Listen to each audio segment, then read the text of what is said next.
2. Izin memperkenalkan diri, nama saya Nova Ramadayanti dengan NIM 23110058. Perkenalkan, nama saya Yusika Putri Haryanti dengan NIM 23110116. Perkenalkan, nama saya Rina Zahra dengan NIM 23110074. Pada kesempatan kali ini kami akan mempresentasikan materi pertemuan kedua mengenai sistem informasi manajemen, yaitu sistem yang berperan penting dalam membantu memanajemen mengambil keputusan secara efektif dan efisiensi di era digital saat ini. Baik, di sini saya akan menjelaskan tentang sistem informasi manajemen. Pengertian informasi yaitu informasi adalah suatu data yang sudah diolah atau diproses sehingga menjadi suatu bentuk yang memiliki arti bagi penerima informasi yang bermanfaat. Wawan dan Munir pada tahun 2006 mengemukakan bahwa informasi merupakan hasil dari pengelolaan data dalam suatu bentuk yang menggambarkan kejadian nyata dengan lebih berguna dan lebih bermanfaat atau lebih berarti ya. Misalkan ada data, dari data itu ada proses transformasinya, dari proses transformasi langsung ada informasinya. Terus saya juga akan menjelaskan tentang sumber data informasi. Sumber dari informasi adalah data merupakan bentuk jamak dari bentuk tunggal atau data item. Data adalah kenyataan yang menggambarkan suatu kejadian dan kesatuan nyata. Kejadian adalah suatu yang terjadi pada suatu saat tertentu. Terus yang ketiga ada fungsi informasi. Fungsi utama informasi adalah menambahkan pengetahuan atau mengurangi ketidakpastian informasi, di mana berbekal informasi seseorang dapat mengambil keputusan dengan baik. Akan tetapi dalam pengambilan keputusan yang kompleks, informasi hanya dapat menambahkan kemungkinan kepastian. Pada slide ini ditampilkan siklus informasi dalam sistem informasi manajemen. Siklus ini menjelaskan bagaimana data diolah menjadi informasi yang berguna untuk pengambilan keputusan. Yang pertama, siklus dimulai dari input data. Data ini merupakan data mentah yang diperoleh dari berbagai sumber, misalnya hasil pencatatan, formulir, transaksi, atau laporan.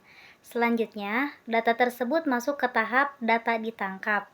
Pada tahap ini, data dikumpulkan dan dicatat agar siap untuk diproses lebih lanjut oleh sistem. Kemudian, data yang sudah ditangkap akan masuk ke proses model. Di tahap ini, data diolah menggunakan aturan, perhitungan, atau metode tertentu sesuai kebutuhan organisasi. Proses ini biasanya terhubung langsung dengan database tempat data disimpan dan dikelola. Hasil dari proses tersebut akan menghasilkan output atau informasi. Informasi ini sudah memiliki makna lebih rapih dan mudah dipahami, sehingga bisa digunakan oleh pengguna. Output informasi kemudian diterima oleh penerima, yaitu pihak yang membutuhkan informasi tersebut, seperti manajer atau pimpinan. Berdasarkan informasi yang diterima, penerima akan melakukan keputusan tindakan. Keputusan ini bisa berupa kebijakan, strategi, atau tindakan tertentu.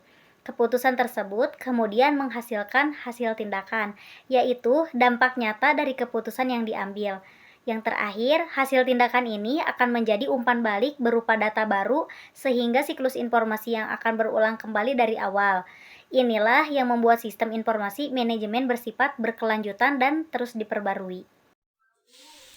Oke, yang kelima ada nilai dan kualitas informasi. Nilai dan kualitas informasi secara umum yaitu nilai suatu informasi dihubungkan dengan cost effectiveness dan cost benefit. Kualitas informasi yaitu umumnya adalah sebagai suatu konsep yang multimedia dengan berbagai karakteristik yang melekat tergantung pada sudut pandang filosofi authornya. Informasi dikatakan berkualitas minimal memiliki kriteria sebagai berikut. Yang pertama, akurat. Informasi dapat dibilang akurat apabila suatu informasi tersebut terbebas dari kesalahan. Dan yang kedua ada tepat waktu. Informasi dikatakan tepat waktu apabila suatu informasi itu ada pada saat dibutuhkan. Dan yang ketiga, relevan. Informasi yang dikatakan relevan apabila model dari pada informasi tersebut dapat dipergunakan di dalam pengambilan keputusan secara tepat untuk memecahkan suatu permasalahan yang ada. Di sini ada ciri-ciri informasi dari Dedi Dermawan pada tahun 2001, menjelaskan 6 ciri dari informasi yang dapat memberikan makna bagi pengguna, diantaranya sebagai berikut. Yang pertama, ada amount of information, jumlah informasi harus cukup atau tidak kurang dan tidak berlebihan. Yang kedua, ada quality of information, informasi harus jelas, berguna, dan mudah dipahami. Yang ketiga, ada relevancy of information, itu informasi harus terbaru dan sesuai dengan kondisi saat ini. Yang keempat, ada relevance of information, informasi harus sesuai dengan kebutuhan pengguna atau masalah yang dihadapi. Yang kelima, ada quality of information, informasi harus benar, tidak salah, dan dapat dipercaya. Yang keenam, ada authenticity of information, informasi berasal dari sumber yang valid yang dapat dipertanggungjawabkan. Manfaat informasi. Informasi dikatakan bernilai apabila dapat memberikan manfaat kepada para pengguna. Adapun manfaat dari informasi menurut Sutanta pada tahun 2003, yaitu sebagai berikut. Yang pertama, ada menambahkan pengetahuan. Yang kedua, mengurangi ketidakpastian pemakaian informasi. Yang ketiga, mengurangi risiko kegagalan. Yang keempat, mengurangi keanekaragaman yang tidak diperlukan, akan menghasilkan keputusan yang lebih terarah. Yang kelima, memberikan standar, aturan, ukuran, dan keputusan untuk menentukan pencapaian, sasaran, serta tujuan. Di sini ada kebutuhan informasi, itu karakteristik informasi. Menurut Nicholas Isaac pada tahun 2006, ada 11 karakteristik kebutuhan informasi, yaitu sebagai berikut. Yang pertama ada pokok masalah, itu informasi sesuai topik utama. Yang kedua ada fungsi untuk tujuan tertentu, misalnya keputusan. Yang ketiga itu jenis informasi yang dibutuhkan untuk umum atau khusus. Yang keempat, tingkat intelektual sesuai kemampuan pengguna. Yang kelima, titik pandang dilihat dari sudut yang relevan. Yang keenam, kuantitas itu jumlah cukup atau tidak berlebihan. Yang ketujuh, kualitas informasi jelas dan dapat dipercaya. Yang kedelapan, batas waktu diterima sesuai waktu yang dibutuhkan. Yang kesembilan, kecepatan pengiriman itu sampai dengan cepat. 10, tempat asal sumber atau publikasi jelas. Yang ke-11, pemrosesan dan pengemasan itu disajikan rapi dan mudah dipahami. Di sini ada pembahasan mengenai konsep dasar manajemen. Manajemen dapat diartikan sebagai proses pengelolaan berbagai kegiatan untuk menjalankan tugas dan fungsi dalam suatu organisasi. Manajemen bertujuan untuk mencapai tujuan organisasi secara efektif dan efisien dengan memanfaatkan sumber daya yang tersedia.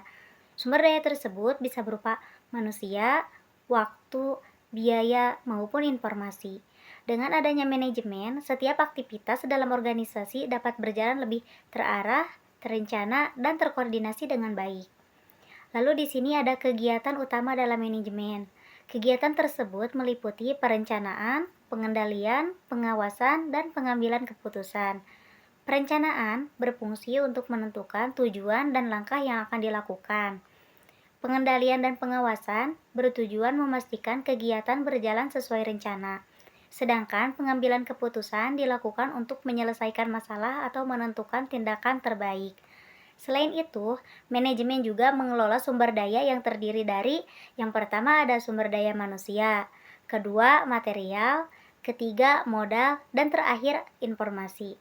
Informasi menjadi sumber daya yang sangat penting karena digunakan sebagai dasar pengambilan keputusan. Lalu di sini ada tingkatan kegiatan manajemen dalam suatu organisasi. Yang pertama adalah low level management yang berfokus pada perencanaan dan pengendalian operasional sehari-hari.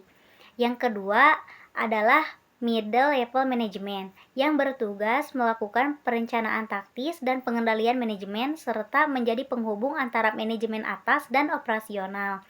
Yang ketiga adalah Top Level Management, yang berperan dalam perencanaan strategis dan penentuan kebijakan jangka panjang organisasi. Ketiga tingkatan ini saling berkaitan dan didukung oleh sistem informasi manajemen agar keputusan yang diambil lebih akurat dan tepat. Pada slide ini ditampilkan proses manajemen lanjutan dalam sistem informasi manajemen yang sebelumnya, khususnya hubungan antara level manajemen dan pengguna informasi.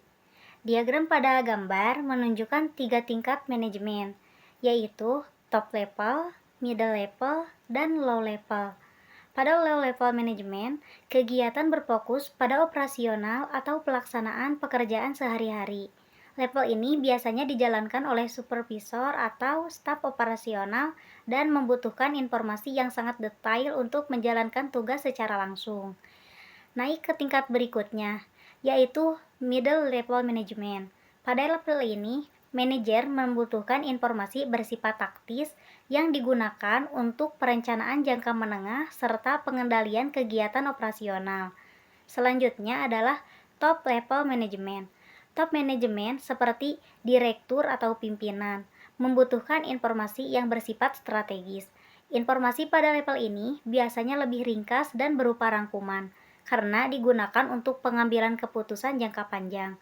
Panah pada diagram menunjukkan bahwa semakin ke bawah level manajemen, informasi yang dibutuhkan semakin detail, sedangkan semakin ke atas, informasi menjadi lebih ringkas dan strategis. Dengan adanya sistem informasi manajemen, informasi dapat disajikan sesuai kebutuhan setiap level manajemen, sehingga keputusan yang diambil menjadi lebih tepat, cepat, dan akurat. Demikian pemaparan materi mengenai sistem informasi manajemen yang dapat kami sampaikan. Semoga materi ini dapat menambahkan wawasan dan pemahaman kita semua. Kami mohon maaf apabila terdapat kekurangan dan kesalahan. Terima kasih atas perhatiannya. Sekian, wabillahi taufiq wal hidayah. Wassalamualaikum warahmatullahi wabarakatuh.